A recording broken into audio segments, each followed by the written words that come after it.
Goeienaand, dit is die 26ste November, byna einde van die jaar, vastbyt, ons is amper daar. Maar baie dankie dat jy tyd ingeruim het om ook so 'n bietjie na ons goeie nuus te kyk, en ons gaan so 'n bietjie vir die, tot en met Kersfees, bietjie kyk na verskillende tekste wat ook dan die koms van Christus voorspel in die Ou Testament, en daar's 'n paar baie prominente tekste, waarvan Jesaja 7 dan nou een is, wat ons na vanaand gaan kyk.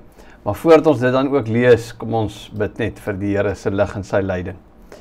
Hemelse God, baie dankie dat ons U mag ken, dat ons met U 'n pad mag stap, dat U die een is wat ons vashou en wat ons seën. Dankie Here, dat U self in ons openbaar en dat U woord eeue terug al voorspel het. Dat daar gaan een kom, waar die slang se kop gaan kom van morsel, daar gaan een kom, wat fisies God met ons gaan wees, en dat ons deur hom ook God in ons, die Heilige Gees gaan kry. Wil U dan ons ook deur U woord nou lei, Here, op 'n besondere manier, want U woord is die waarheid. Amen.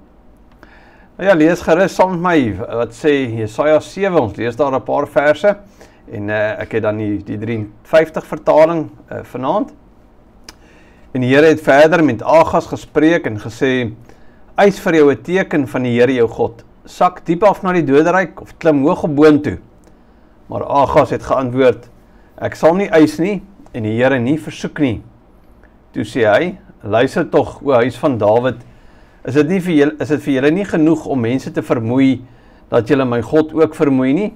Daarom sal die Here self aan julle 'n teken gee. Kyk, die maagd sal swanger word, en 'n seun baar, en hom Immanuel noem.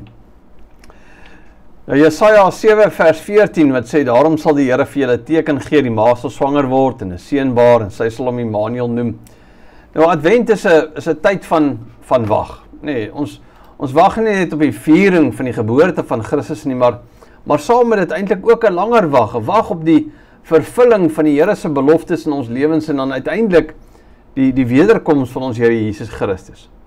Nou dit is so dat wag is dikwels vir ons moeilik, want wag beteken iets van 'n vertroue in die Here se tydsberekening, wat baie keer maar so anders is as ons eie tydsberekening. En daarom wat Jesaja 7 vers 14, een van die bekendste beloftes is van Advent, wat dit dra. Nee, die belofte van 'n kind wat gebore sal word as 'n teken van die Here se teenwoordigheid. En dan wanneer Christus kom, dan is hy natuurlik nie net 'n teken nie, hy is God se teenwoordige, God met ons. Nee, as mens maar net dink aan Johannes, die woord het mens geword en onder ons kom woon. Met ander woorde, hierdie teks in Jesaja is nie net 'n profesie oor die Messias nie, maar dis ook 'n boodskap van hoop in 'n tyd van groot politieke en sosiale spanning. Dis bietjie die agtergrond, want dit moet ons eers net na kyk, nee. Wat is die mooi woord wat ons gebruik is die sosio-historiese konteks. Wat is die agtergrond waarin hierdie teks geskryf is, wat Jesaja dit vir ons gee? Nou die politieke situasie was dat die koning Agas van Juda, met ander woorde die suidelike stammeryk, dit was min of meer so 735 voor Christus, hy was in 'n krisis. Want die koninkryk van Aram, van Syrië, en die noordelike koninkryk, die 10 stammeryk, hulle het 'n koalisie gevorm om Juda te dwing om saam met hulle hierdie koalisie te vorm, sodat hulle teen Assirië kan veg. Assirië was die opkomende wêreldmag van die tyd.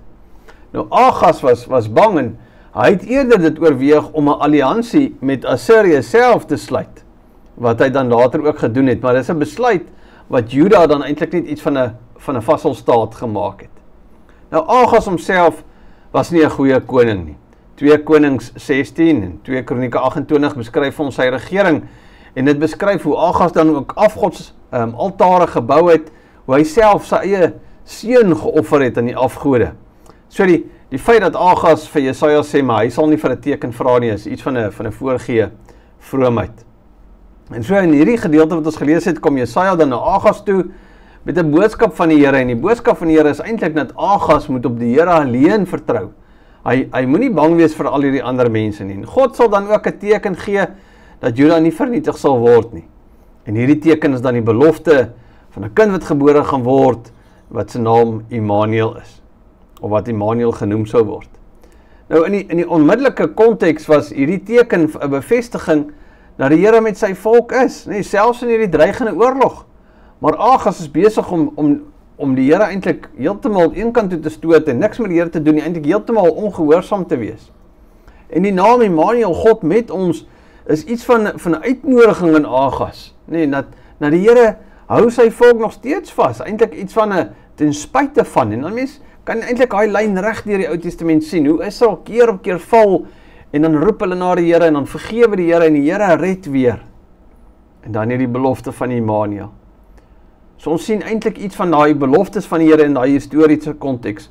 Die profesie het nou wel miskien vir Agas nie onmiddellike betekenis nie, maar dis 'n belofte wat die Here gee van 'n Messias wat gaan kom, en wat natuurlik eeue later in Christus vervul sal word.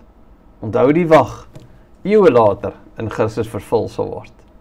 So die kern van hierdie belofte, nee, 'n maagd sal swanger word. Het is eintlik interessant dat die woord daarso wat toe hulle die Ou Testament en die Nuwe Testament, die Ou Testament in Grieks vertaal het, die Septuagint, gebruik die woord parthenos, wat baie duidelike maagd is.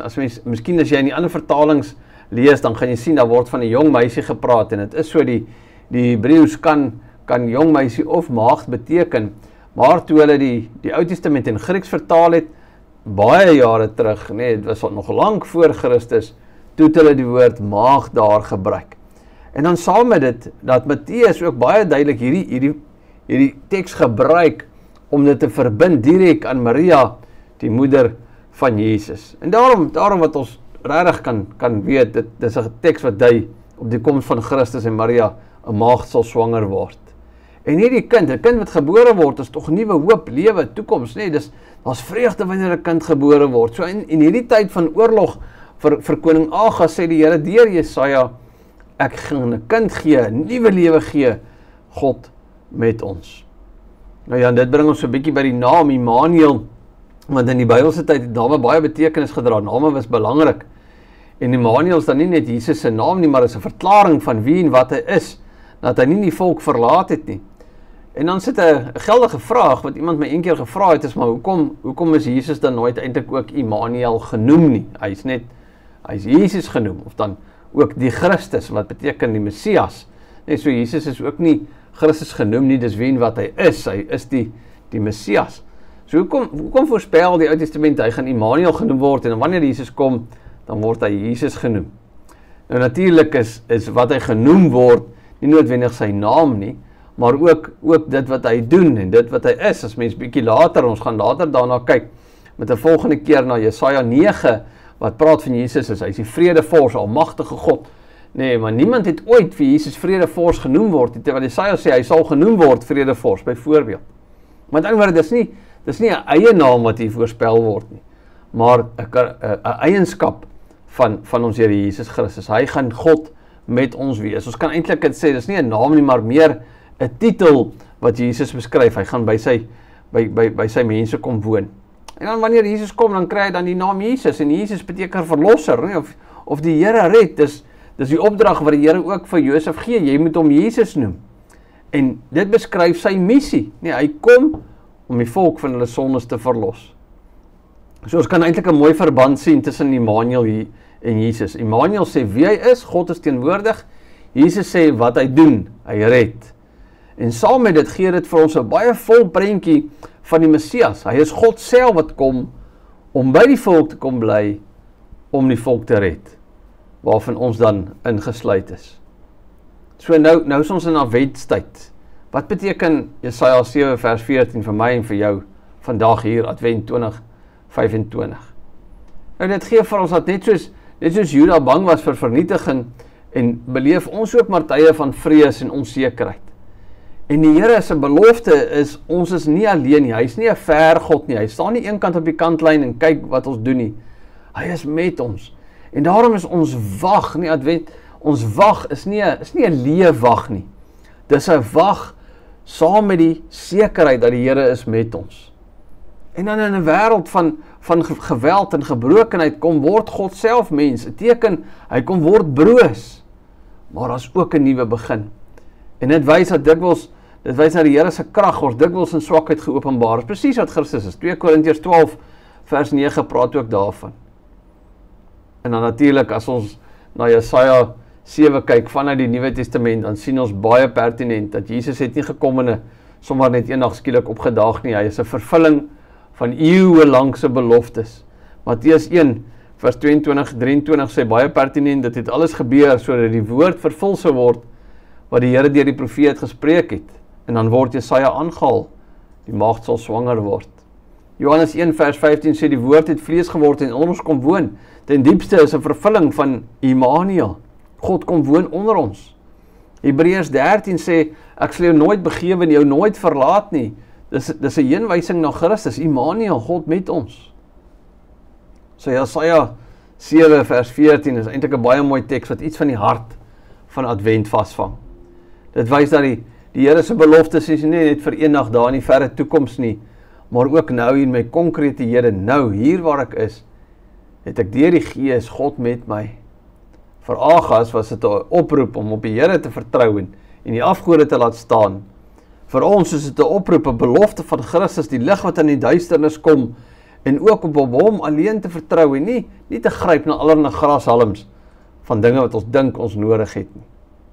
En natuurlik wanneer ons dan ook om Jesus noem, dan erken ons sy reddingswerk. En wanneer ons om Immanuel noem, erken ons sy teenwoordigheid. En Advent herinner ons het al twee nodig. Ons het 'n God wat red nodig en ook 'n God wat naby is. Amen. Kom ons bid. Here, dankie dat U naby God is. Dankie dat U deur die Gees in ons is en dat ons daarom nie 'n millisekond alleen is nie. Dat ons ook in ons wag vir die wederkoms van ons Here Jesus. Dat ons nie net hoef te wag en al iets van 'n vaal hoop het dit gebeur eendag nie, maar regtig 'n sekere wete het dat terwyl ons uitsien, leef U nou in ons en het ons nou alreeds die taak om ook die vreugde en die hoop wat in ons lewe uit te straal in 'n donker en 'n vreugdelose wêreld. Ons Here, dankie vir daai troos. Dankie dat U deur Christus ons Here is en dat ons in Hom en deur Hom totaal en al verlos is. Dat ons U kind is en dat niks en niemand ons van U liefde kan skei nie. Amen. Baie dankie. Ek hoop jy het 'n pragtige week en 'n baie mooi aand verder. Groetnis.